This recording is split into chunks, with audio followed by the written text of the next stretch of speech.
Salve Maria Imaculada! Sejam todos bem-vindos a mais um programa Só Amor Constrói, aqui pela nossa TV Imaculada, canal 15.1, 21, 521 da NET, aqui em Campo Grande, Mato Grosso do Sul. Uma saudação especial você que nos acompanha pelas nossas plataformas digitais, o nosso aplicativo da Milícia da Imaculada, pelo nosso site www.miliciadaimaculada.org.br e mais especial ainda você em todo o Brasil que nos acompanha pela nossa parabólica no canal 321. Estamos na oitava do Natal, quero desejar a todos vocês um feliz e abençoado Natal. Como que você passou o Natal? Com a sua família, com seus amigos? Foi na celebração, celebrou o Natal do Senhor? Que bom que estamos aqui com mais um programa Só Amor Constrói, ainda nesse clima de Natal. Na semana passada nós falamos sobre o tempo do Natal, a celebração do Natal, e hoje nós vamos falar sobre a solenidade da Sagrada Família de Nazaré, Jesus, Maria e José.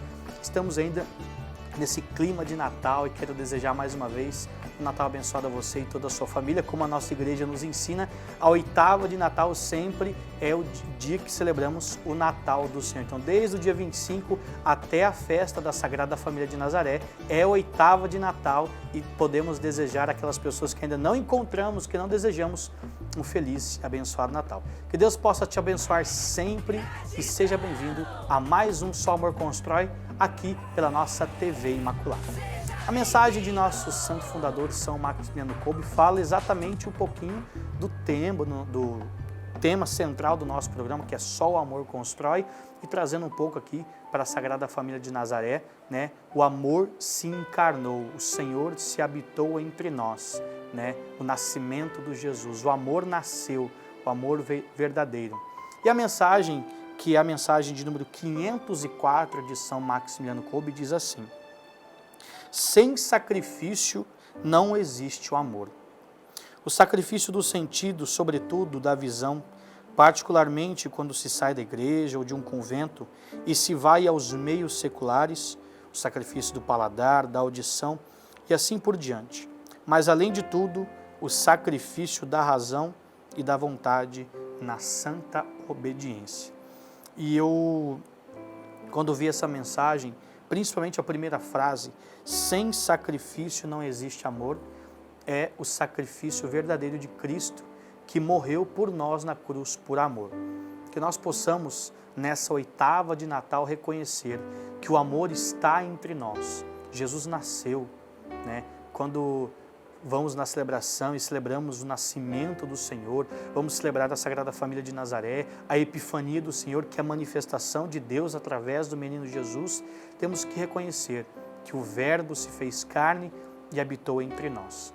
E toda a história de Jesus se resume ao amor que Ele tem por nós, pela humanidade, e por causa disso se entregou por nós, para morrer por amor na cruz. Então que possamos, com essa reflexão, colocar no nosso coração que o amor verdadeiro é o amor de Deus e é o amor de Jesus que tem por nós a cada dia.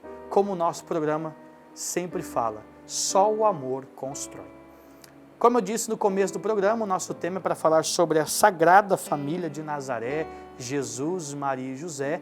O nosso convidado é o professor Edmilson Esquinella, ele é professor e estudioso da Bíblia, ele vai conversar conosco de modo virtual. O professor Edmilson, que já esteve aqui presencialmente, virtualmente, hoje de modo virtual, falar um pouquinho sobre esta festa da Sagrada Família de Nazaré, uma das festas que a igreja nos coloca nesse tempo de Natal, né? Além da Epifania, além de outras solenidades, festas, porque estamos celebrando ainda a festa do Natal. Eu convido você a ficar por aí, não desligar a televisão, não mude de canal, porque o Só Amor Constrói volta daqui a pouquinho depois do intervalo.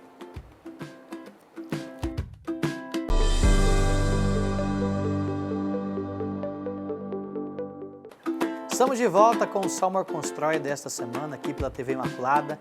Mais uma vez, saudar a você que está nos acompanhando pelo canal 15.1, 21, 521 da NET aqui em Campo Grande, Mato Grosso do Sul. Você que nos acompanha em todo este planeta Terra, pelas nossas plataformas digitais, pelo nosso aplicativo da Milícia da Imaculada, pelo nosso site www.miliciadaimaculada.org.br.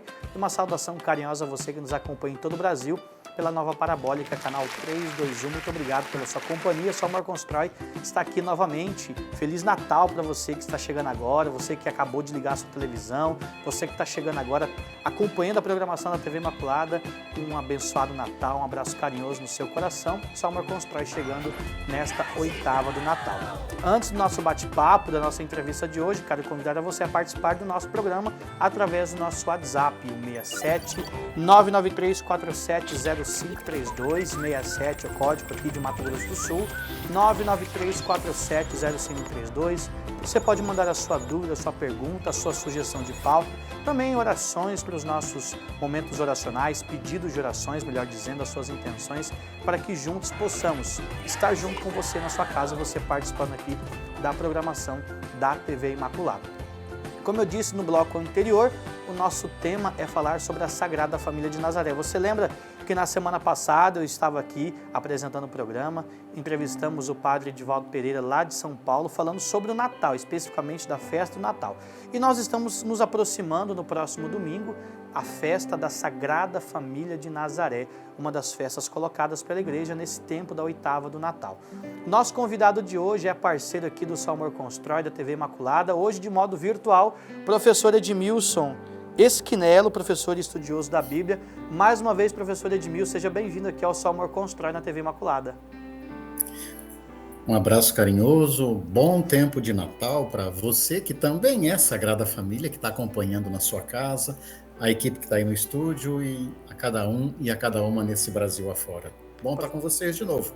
Muito bem, professor. Primeira vez comigo aqui, mas quando o Frei Dimas apresentava aqui o Só Amor Constrói, vinha com frequência aqui, trazendo o seu rico conhecimento para nós aqui. Então eu queria que o senhor se apresentasse para quem está nos acompanhando, aqueles principalmente que estão nos acompanhando pela primeira vez. Quem é o professor Edmilson Esquinelo? Agradecido, Felipe. Eu sou de Campo Grande, Mato Grosso do Sul, sou professor de Bíblia, com mestrado em Sagrada Escritura, mas a gente sempre diz, a Bíblia a gente aprende na vivência com as comunidades. E teólogo de formação, colaboro na formação do clero, nas lideranças de Mato Grosso do Sul, Brasil afora, especificamente na parte bíblica. Então, sou professor das disciplinas de Sagrada Escritura no curso de Teologia da UCDB, da Universidade Católica Dom Bosco. E agradecemos mais uma vez pela sua participação aqui no programa Só Amor Constrói na TV Imaculada. Hoje o nosso tema é para falar sobre a Sagrada Família de Nazaré, os personagens que compõem a Sagrada Família de Nazaré. E eu queria que o senhor começasse falando para nós sobre a pessoa de Maria. Quem que era esta jovem mulher escolhida por Deus para ser a mãe de Jesus? Quem que eram seus pais? De onde surgiu a Maria que nós conhecemos hoje como Nossa Senhora pela nossa Igreja Católica? Uma coisa a gente tem certeza, é uma jovem que viveu na periferia. Na periferia de um grande império, porque a Palestina, esse mesmo território que hoje está sendo destruído, né, pelo Estado judeu, não pelos judeus, né, mas pelo Estado judeu, pelo Estado de Israel, já naquela época era margem do grande Império Romano, também opressor. A Palestina estava dividida em 3 províncias principais, né, para falar das principais. No sul, a Judéia, onde estava a capital, Jerusalém, no centro, a Samaria, e lá no norte, um lugarzinho chamado Distrito dos Gentios. A palavra Galileia significa distrito. Distrito dos que não são nada, né? Era mais ou menos assim. E lá na Galileia tinha uma pequena aldeia. E quando eu estou falando de aldeia, é isso mesmo. A arqueologia já comprovou que na época não tinha mais do que 45 casas. Esse era o tamanho de Nazaré. E ali vivia a família de Maria. A gente não tem muitas informações, isso é também bonito. Uma jovem de periferia que é escolhida para ser mãe de Deus. A carta aos Filipenses diz, um Deus esvaziado, ele esvaziou-se ao se tornar carne, ao acampar no meio da gente. E ao esvaziar-se, não temos muitas informações, a não ser aquilo que a tradição popular traz, né? O que é que diz a tradição? Isso nem existe na Bíblia, não temos documentação. Maria seria filha de Joaquim e Ana, e a gente tem muitas coisas bonitas que vêm pelo folclore. Não temos certeza disso, Felipe. E é bom, sabe por quê? Porque esse Joaquim, essa Ana, alguns vão dizer já velhos, amorosos, os evangelhos apócrifos vão falar algumas coisas deles, né? São gente como a gente. Famílias como as nossas sagradas famílias. É o que a gente pode dizer. Agora, com toda certeza, família de religião judaica, de muita oração, tendo que trabalhar, família camponesa. Essas aldeias são aldeias camponesas, de gente pobre e sofrida que vive daquilo que tem. Gente como a gente. É o que a gente sabe. Para além disso, são as nossas tradições populares que vão trazendo, né? Mas Maria é de Nazaré, uma pequena aldeia da periferia do seu país. O senhor disse sobre os livros apócrifos e alguns deles trazem a figura de Joaquim e de Ana, São Joaquim e Santa Ana. O senhor pode dizer quais são esses livros, onde as pessoas podem encontrar os personagens de Joaquim e Ana, que também a gente, pela tradição e por esses escritos apócrifos, trazem esses personagens, os pais de Nossa Senhora? Para quem conhece menos a linguagem, a igreja costuma distinguir os 4 evangelhos que fazem parte das escrituras sagradas, considerados inspirados, Mateus, Marcos, Lucas e João, nós chamamos de canônicos. Não foram os únicos a ser escritos, foram escritos muitos, né? E em alguns deles, por exemplo, o evangelho de Tiago, o evangelho dos Ebionitas, o evangelho da infância de Jesus, o evangelho de Filipe, a gente encontra menções aquilo que faltava na fé da igreja primitiva. Agora, uma coisa importante, Felipe, você pode procurar a Paulus, por exemplo, tem a edição completa dos evangelhos apócrifos, não tem nada de secreto, de escondido, né? O que a gente não pode é confundir. O que a igreja pede é que a gente conheça os evangelhos canônicos. Leia os apócrifos, né? Mas eles não têm o mesmo peso, até porque são evangelhos escritos muito mais tardiamente. Enquanto o Evangelho de Marcos, por exemplo, é escrito no ano 70, 30, 40 anos depois da morte de Jesus, os apócrifos são escritos 200, 300 anos. Então, eles recolhem mais lenda do que história, mais tradição, e isso é bonito, do que a teologia da igreja primitiva, né? Então, podemos procurar, sim, nos apócrifos, mas os canônicos, para nós, sempre são mais importantes. Compreensível. E sobre o contexto que Maria vivia, né, com os seus pais, né? O senhor falou que era de família periférica, filha de camponeses. Como que era o contexto? Como que era a vida? O que a gente pode trazer, o que a tradição nos traz? Trazer um pouco sobre a vida de Nossa Senhora, como que ela vivia, onde ela morava. É uma aldeia pequena, a gente já disse, todo mundo se conhece, né? Nas pequenas aldeias. A vida é sempre muito controlada, mas, ao mesmo tempo, a gente não pode imaginar que essas mulheres fossem absolutamente submissas. A sociedade da época, seja a sociedade judaica, seja a sociedade greco-romana, que era a dominadora, não dava voz às mulheres. Isso não quer dizer que elas não tivessem voz, ou seja, essas mulheres sabiam fazer subversão. E aqui eu quero usar a palavra no sentido mais positivo, verter é jorrar, né? Verter. Subverter é fazer jorrar de baixo para cima. Maria, quando se encontra grávida, diz o Evangelho de Lucas, ainda adolescente, ela tem que fugir da sua cidade, ainda que os evangelhos não contem nessas palavras, né? O que é que uma menina grávida, que a gente sabe por ação de Deus, mas a sua cidadezinha não sabia disso, tem que fazer? Corre o risco até de ser apedrejada.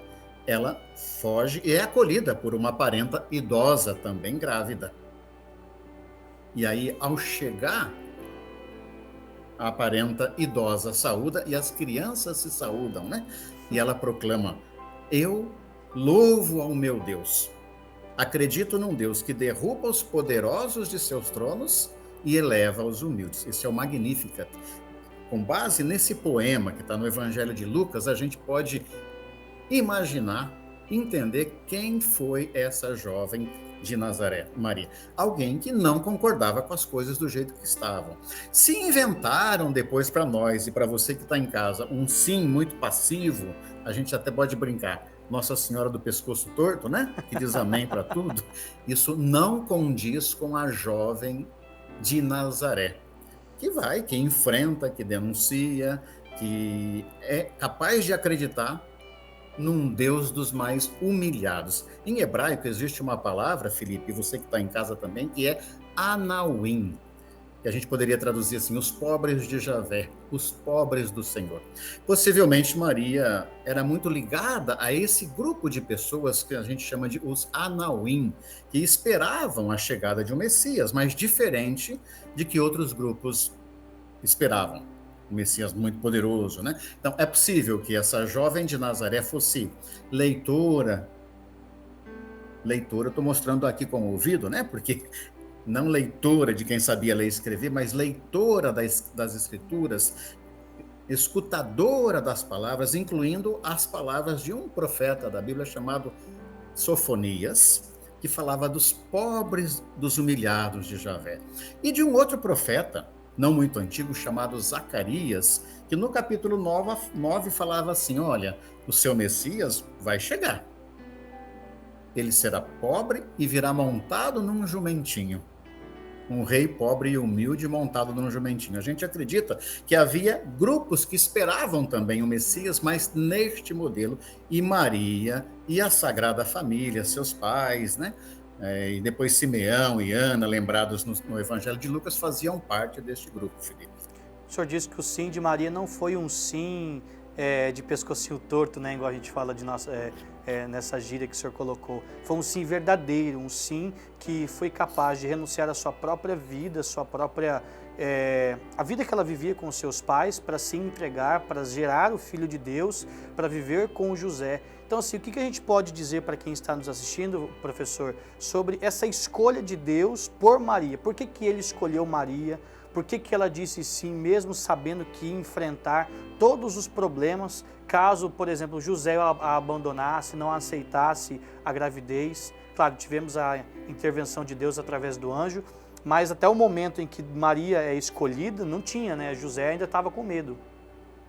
Sim.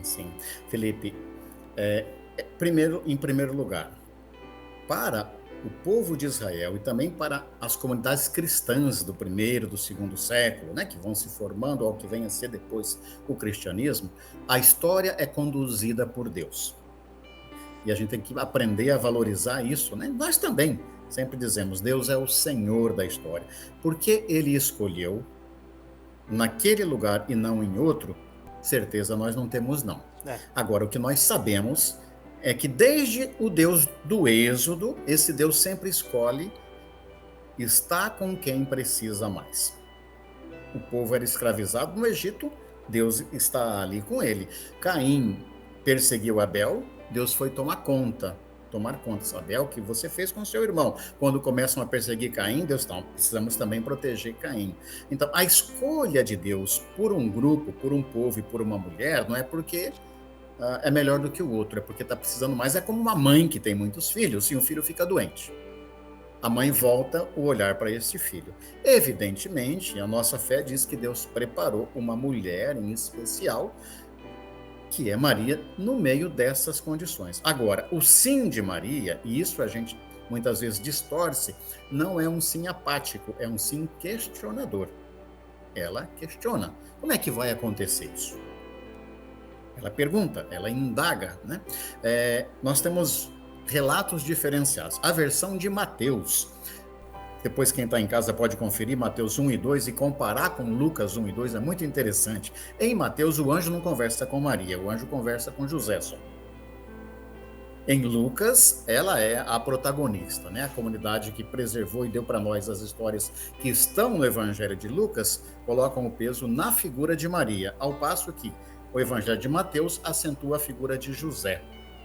E ali tem um detalhe interessante, se você me permite, Felipe, já entrando na figura de José, é que eu não vou me deter naquilo que a gente tem também de tradição e de lenda. José já era velho, José era viúvo. Tudo isso é muito bonito, mas nós não temos como afirmar a partir dos evangelhos. O que a gente tem nos evangelhos é o seguinte: quando José sabe pelo anjo, no Evangelho de Mateus, que Maria está grávida e não é dele, vai ser um exercício de fé depois, né? É o Espírito Santo. Ele tem que cumprir a lei, ele tem que ser justo. E a justiça dizia, a mulher tem que ser entregue e condenada. O Evangelho de Mateus é muito explícito, diz assim, e José, sendo justo, descumpriu a lei.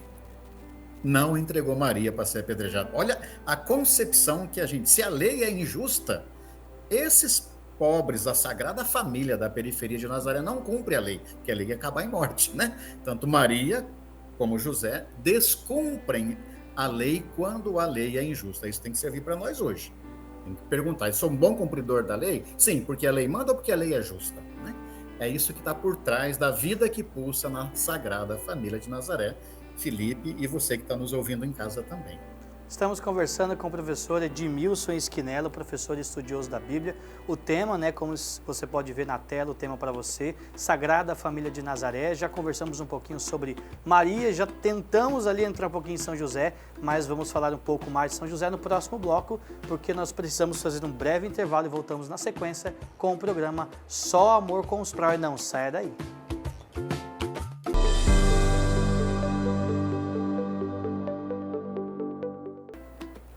O programa Só Amor Constrói está de volta aqui pela TV Imaculada. Gratidão mais uma vez pela companhia da sua audiência. Estamos aqui com o programa Só Amor Constrói. Obrigado mais uma vez por você acompanhar, independente da plataforma, pela TV Imaculada, pelas nossas plataformas digitais, pela nossa parabólica em todo o Brasil, através do canal 321.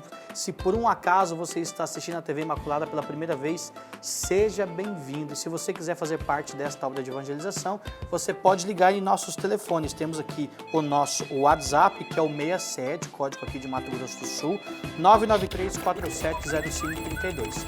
Se você quiser também conhecer um pouco mais da nossa sede, lá direto de São Bernardo do Campo, todas as nossas filiais também, inclusive que a TV Imaculada, tem o nosso telefone com o prefixo 11, direto lá da nossa sede de São Bernardo do Campo. É o 11 4397 6500. Lá você pode tirar todas as dúvidas, fazer o seu cadastro, se tornar um MIT e colaborar com a evangelização que nós fazemos aqui pela Rede Imaculada de Comunicação, através dos meios de comunicação. Se você já está acompanhando conosco, a você que está chegando agora, seja muito bem-vindo. Nós estamos falando da Sagrada Família de Nazaré, estamos aí em oitava de Natal, celebramos recentemente o nascimento do nosso Senhor. Quem está conosco é o professor Edmilson Esquinelo, professor e estudioso da Bíblia. Estávamos falando no último bloco, né, professor, sobre a figura de Nossa Senhora, aonde que ela vivia, os seus pais, e também o senhor já deu uma pincelada na nossa próxima pergunta, que é falar sobre São José, uma figura tão importante dentro da Sagrada Família e que foi fundamental para que o Senhor fosse até protegido, né? Porque o Senhor também coloca São José para proteger Jesus de Herodes, dos perseguidores, para que Jesus pudesse realizar a sua missão e se tornar o nosso grande mestre e o, como diz o popular, e o resto da história a gente conhece, né? Sim. É muito interessante que a gente conhece ao mesmo tempo que desconhece. Eles não têm muitas informações, né? E o bonito do mistério também, quer dizer, as Sagradas Famílias, inclusive da sua, que está aí nessa casa, são famílias no monumento. Dois detalhes que eu gostaria de trazer aqui. Um especificamente sobre a pessoa de José. A gente sabe a procedência dele, a tribo de qual, né, ele vem, não é de tribo sacerdotal. Jesus não é de família sacerdotal, é leigo. Hoje a gente diria Jesus é leigo. Por mais que isso soe estranho aos seus ouvidos, Jesus não pertence à elite, a nenhuma família sacerdotal da sua época. É um leigo, como sua mãe é uma leiga e José é leigo. Vivia do quê? A tradição e a tradução antiga dos textos de Mateus e Marcos costumam dizer, em Marcos, Jesus é o carpinteiro. Em Mateus, ele é o filho do carpinteiro. O texto de Marcos é mais antigo. A palavra grega é tekton, que a gente costumou traduzir por carpinteiro. Não, daí se romantiza a imagem da carpintaria, né? Isso é difícil que tenha acontecido, até porque naquela Nazaré que tem muita pedra, viu, gente? Para quem visitou lá, não é uma região de madeira. Então essa imagem de carpintaria, de serrote, de madeira, é uma criação a partir da Europa que é bonita. É romântica, né? Mas o termo tecton, em português a gente tem a palavra arquitecton, por exemplo. Arquitecto vem daí, né? Tecton é o artesão. É o que sabe fazer, vai aprendendo na marra, um biquinho ali, um concerto lá, uma coisa acolá, né? Que vive de pequenas tarefas. Então pode ser um artesão. que tem a técnica do artesanato, mas é aquele que vai se virando como pode. Então, mais do que uma profissão, o tecton que aparece para José é uma condição de sobrevivência. Vive com o que pode naquela região, né? O arquiteton é o que coordena, é o arque é o que tem o princípio, mas o tecton é o que executa, é o tarefeiro, né? Então, qual é a profissão de José? Bonito chamado da carpintaria, mas isso não remonta àquela época. Aquela região não se tem muita produção de madeira. Uma coisa ou outra, construção em pedra, reparo. Eram camponeses com um pedacinho de terra que plantava e depois fazendo alguma coisa para sobreviver. Nazaré ficava a 5 quilômetros da capital da Galileia. Na infância de Jesus, a capital era Séforis. Interessante que Séforis nem aparece no Novo Testamento, né? Séforis foi destruída pelos romanos e Tibério, ou melhor, o filho do Herodes o Grande, fez uma outra capital e chamou de Tiberíades para puxar o saco do imperador lá dos Estados Unidos, lá de Roma, Tibério, né? Tiberíades. Jesus não deve ter ido a Tiberíades, não temos nem registro. Mas a antiga capital era Séforis e Nazaré ficava ali pertinho. Então não é possível que trabalhassem um pouquinho na roça e que fizessem, tanto o pai como o filho, pequenas atividades que no romance a gente tem de carpintaria. Mas José é um artesão. Agora, a segunda coisa que é importante, Felipe, e você que está nos acompanhando, que eu sei que isso pode nos desconcertar um pouquinho. Na sociedade de Jesus, não existia, não era comum a família nuclear morando numa mesma casa, pai, mãe e filho. Isso não faz parte da cultura da Bíblia. A família é sempre ampliada. Ora, moram pai, mãe, tios, irmãos, sobrinhos, né? Tanto é que no Evangelho de Marcos, Jesus é apresentado sempre: olha, tua mãe e os teus irmãos todos estão aí, querem te levar para casa, estão achando que você não está batendo bem da bola, né?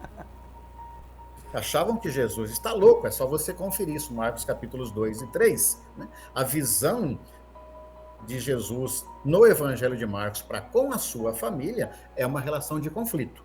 Inicialmente, a família acha que ele está louco. Ele saiu de casa, foi morar com João Batista, e agora volta, não volta para casa, vai para Cafarnaum, que é uma cidade um pouquinho maior, pois a família vai atrás dele. Que família é essa? É a família ampliada. Então, naquela época, não era comum, não é nada comum viver na casa somente pai, mãe e filhos. Vive um grupo maior. Então, Jesus deve ter crescido com um grupo maior de parentes de diferenciados graus, e ali José, Maria, né? Depois, na Idade Média e na Idade Moderna, é que a gente cria essa imagem deles terem vivido sozinhos, isolados. Mas isso não faz parte da cultura de Jesus. Isso é interessante, sabe por quê, Felipe? Sabe por quê? Você também que está escutando o programa tem a sua família assim, muitas vezes. É a avó criando 3 ou 4 netos, a sobrinha, o sobrinho, o agregado, o cunhado, né? O que veio do interior. As nossas famílias são mais amplas hoje em dia, como eram na época de Jesus. E é importante a gente saber disso, sabe para quê? Para a gente saber que nossa família também é e pode ser cada vez mais sagrada. Esse contexto, né? Todo mundo vivia numa casa só. Era também pelas condições também da época, professor, de simplicidade, às vezes um apenas trabalhava para sustentar toda aquela meninada que tinha dentro da casa. Com certeza. E mais tarde, esse menino, quando cresce, começa a contar historinhas que a gente chama de parábolas. As parábolas, todas, Jesus as tira do seu cotidiano. O reino dos céus é como uma mulher que amassa 3 medidas de farinha. E a medida que ele fala ali no texto, são 3 medidonas grandes, mais de 100 litros de farinha, né?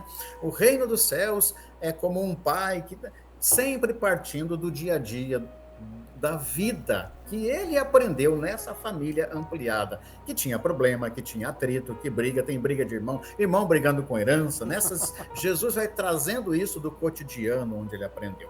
E isso não deixa a família menos sagrada. É normal, é um Deus encarnado na nossa humanidade. Idealizar, romantizar demais a família de Nazaré pode nos distanciar também. Né? Porque nós nunca vamos atingir, claro que nunca vamos atingir, né? É o próprio Filho de Deus, é a Mãe de Deus, mas se a gente percebe que Deus se encarna numa família humana e sagrada, a gente vai ter mais forças também para buscar o sagrado da vida. Deus que se encarna dentro dessa família sagrada, né? Jesus, Maria, José, como o senhor disse também, os primos, toda a parentaiada junto ali, né? Porque era um contexto, como o senhor disse, da época. E Jesus nasceu, né? Como conhecemos na tradição da Sagrada Escritura, numa estrebaria, na cidade de Belém. Eu queria que o senhor contasse um pouquinho dessa infância de Jesus, né? Desde o momento que ele nasce até a sua adolescência. Acho que a Bíblia não traz tanto, um pouco, a sua vida de infância, de adolescência, sai daquele encontro de Maria com o José, né? Que eles se perdem, depois se reencontram, e Jesus fala, mas eu estava aqui cuidando das coisas de meu pai, e já vai para a vida adulta de Jesus. Tem algum escrito, professor, que traz um pouco dessa infância, de como era o cotidiano com Maria e com José? Felipe, muito boa a sua pergunta, mas talvez eu devolva como Jesus, com outra pergunta.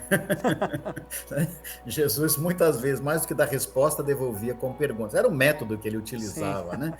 Quer dizer, a pergunta é, para que é que foram escritos os evangelhos? Os evangelhos não foram escritos para contar a vida de Jesus. Então, muita coisa que a gente queria saber, você inclusive que está em casa prestando atenção, pode até achar engraçado, mas você vai ter que esperar morrer e perguntar para ele, né? Se ainda for sua curiosidade lá na eternidade, né? Os evangelhos foram escritos, repito, não para contar a vida de Jesus, não são biografia de Jesus. Agora, se você quiser saber como as comunidades experimentaram a fé nessa criança pobre nascida, que depois morreu e ressuscitou, e não morreu velhinho, né? Morreu assassinado na cruz. Aí você vai ler os evangelhos. E aí, Felipe, uma coisa que é interessante. Os próprios evangelhos têm versões diferentes. Marcos não fala da infância de Jesus. João vai falar do verbo pré-existente. Mateus e Lucas é que falam, mas os dois contam histórias. E aí, se você depois tiver um tempinho, repito, compara Mateus 1 e 2 com Lucas 1 e 2. Eu vou resumir. Para o evangelho de Lucas, Jesus estava, a família morava já em Nazaré, veio o decreto de César Augusto, tiveram que subir, porque está na montanha, né? Perto de Jerusalém, a Belém, ele nasce em Belém. Para o evangelho de Lucas, não tem Herodes perseguidor. Tanto é que Jesus é apresentado publicamente no templo. O pessoal que escreveu o evangelho de Mateus devia estar assim, pelo amor de Deus, Ana, não fala para ninguém, o Herodes está querendo matar, né? Como é que você vai apresentar o menino no templo para todo mundo? E quando Jesus é apresentado no templo, conforme o evangelho de Lucas, o texto diz assim, o menino crescia, sabedoria e graça, e voltou para Nazaré e viveram felizes. Então, para o evangelho de Lucas, não tem a perseguição de Herodes. Para o evangelho de Mateus, Jesus já está morando em Belém, nasce, tem que ficar escondido porque o rei quer matar, foge para o Egito. O anjo avisa José em sonho e na volta do Egito iam morar em Belém de novo, Mateus 2. Sabendo que o pai do Herodes, o filho do Herodes, né, o Arquelau, está reinando e é tão ruim contra o pai, aí ele se muda para Nazaré.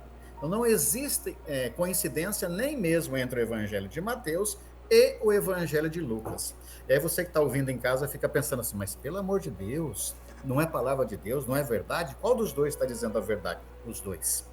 Né? Que querem ensinar verdades diferentes. Enquanto Lucas quer apresentar Jesus desde o começo, essa criança nascida em Belém, Belém quer dizer casa do pão, que vai ser pão para toda a humanidade, é o salvador de toda a humanidade.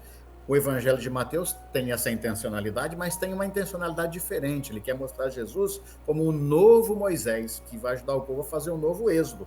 E assim como Herodes persegue Jesus, o faraó tinha já perseguido Moisés. Assim como as parteiras enganaram o faraó, os magos enganam Herodes, o novo faraó. Assim como Jesus veio no deserto, Moisés também tinha vindo.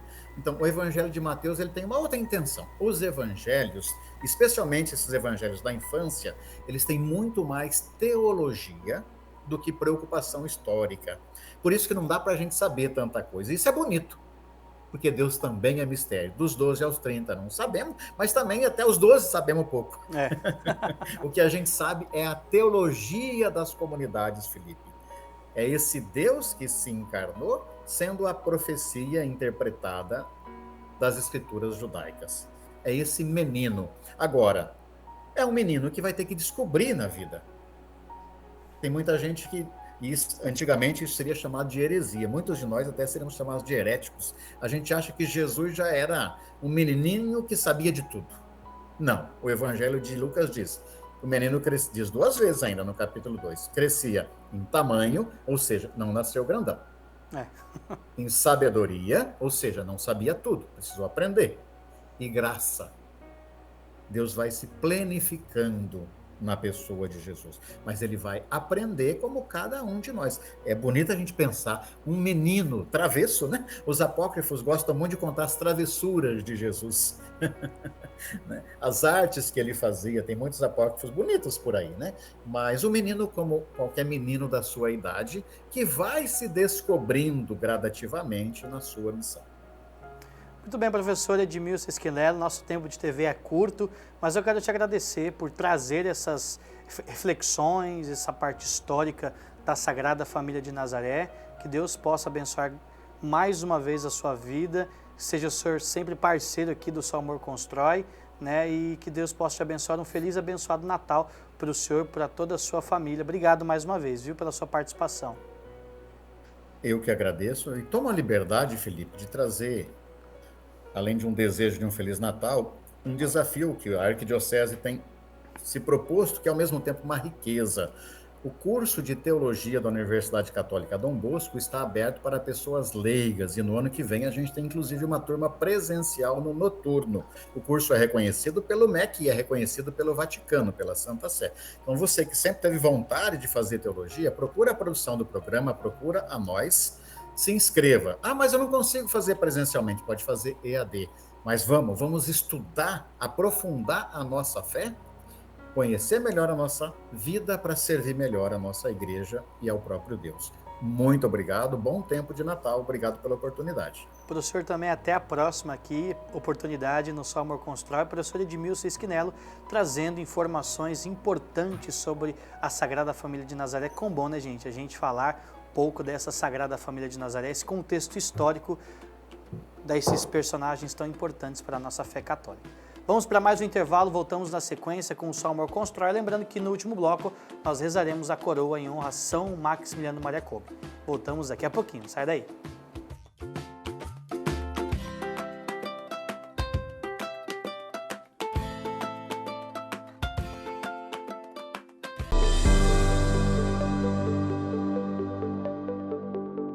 Estamos de volta com o programa Só Amor Constrói aqui pela TV Imaculada.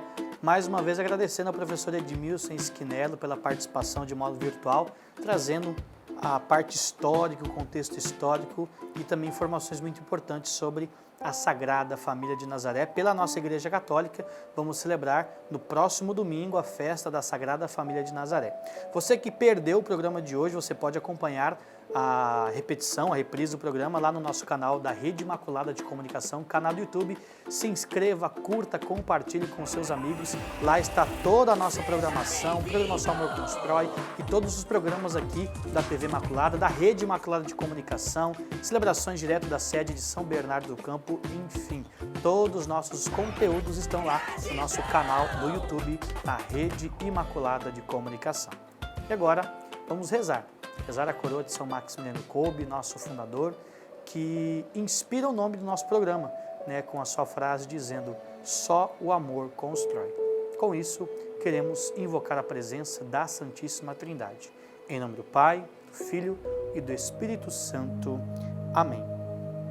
Lembrai-vos, ó Puríssima Virgem Maria, que jamais se ouviu dizer que algum daqueles que têm recorrido à vossa proteção, implorado o vosso auxílio e reclamado o vosso socorro, fosse por vós desamparado.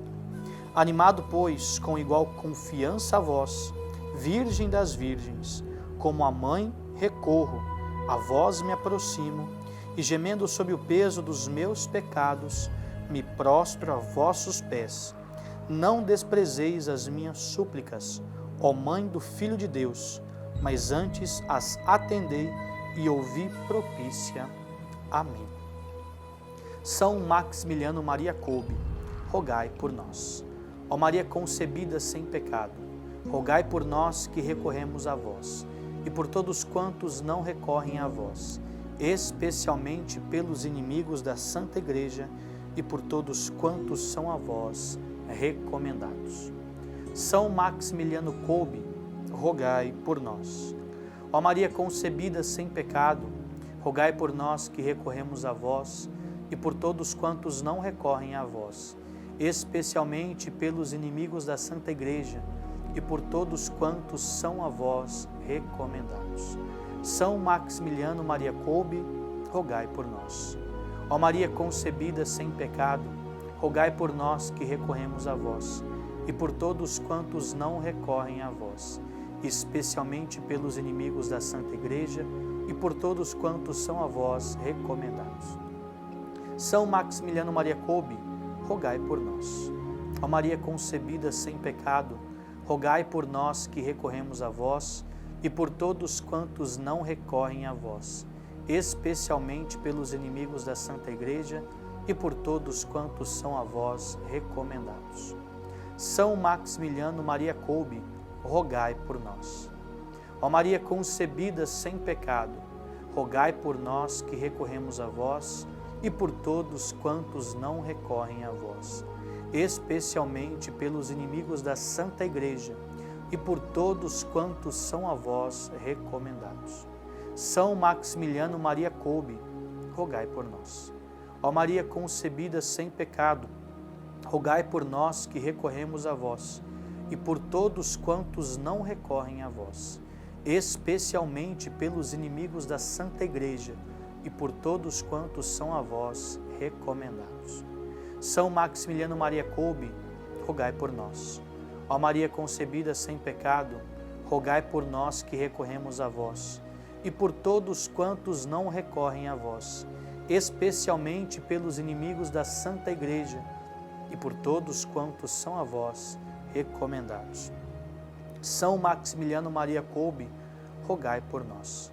Ó Maria concebida sem pecado, rogai por nós que recorremos a vós e por todos quantos não recorrem a vós, especialmente pelos inimigos da Santa Igreja e por todos quantos são a vós recomendados. São Maximiliano Maria Kolbe, rogai por nós. Ó Maria concebida sem pecado, rogai por nós que recorremos a vós e por todos quantos não recorrem a vós, especialmente pelos inimigos da Santa Igreja e por todos quantos são a vós recomendados. São Maximiliano Maria Kolbe, rogai por nós. Ó Maria concebida sem pecado, rogai por nós que recorremos a vós e por todos quantos não recorrem a vós, especialmente pelos inimigos da Santa Igreja e por todos quantos são a vós recomendados. São Maximiliano Maria Kolbe, rogai por nós. Ó Maria concebida sem pecado, rogai por nós que recorremos a vós e por todos quantos não recorrem a vós, especialmente pelos inimigos da Santa Igreja, por todos quantos são a vós recomendados. São Maximiliano Maria Kolbe, rogai por nós. Ó Maria concebida sem pecado, rogai por nós que recorremos a vós e por todos quantos não recorrem a vós, especialmente pelos inimigos da Santa Igreja e por todos quantos são a vós recomendados. São Maximiliano Maria Kolbe, rogai por nós.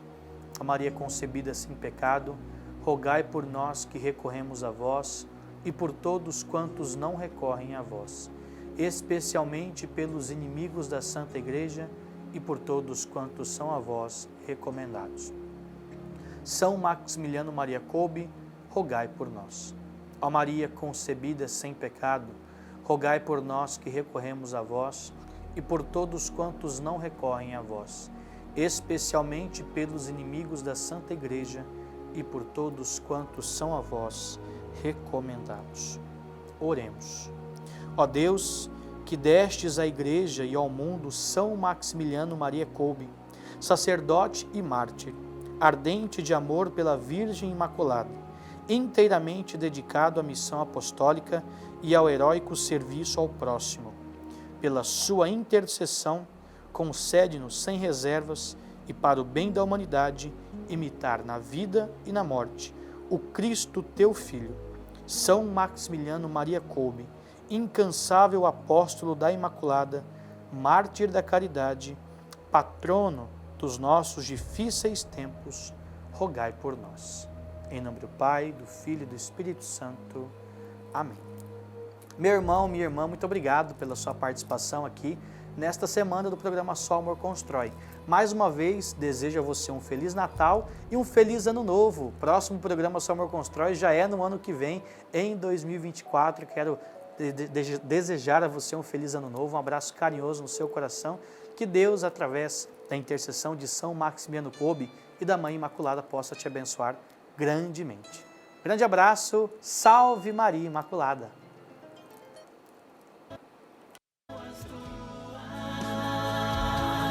Quero as tuas coroas, a branca e a vermelha.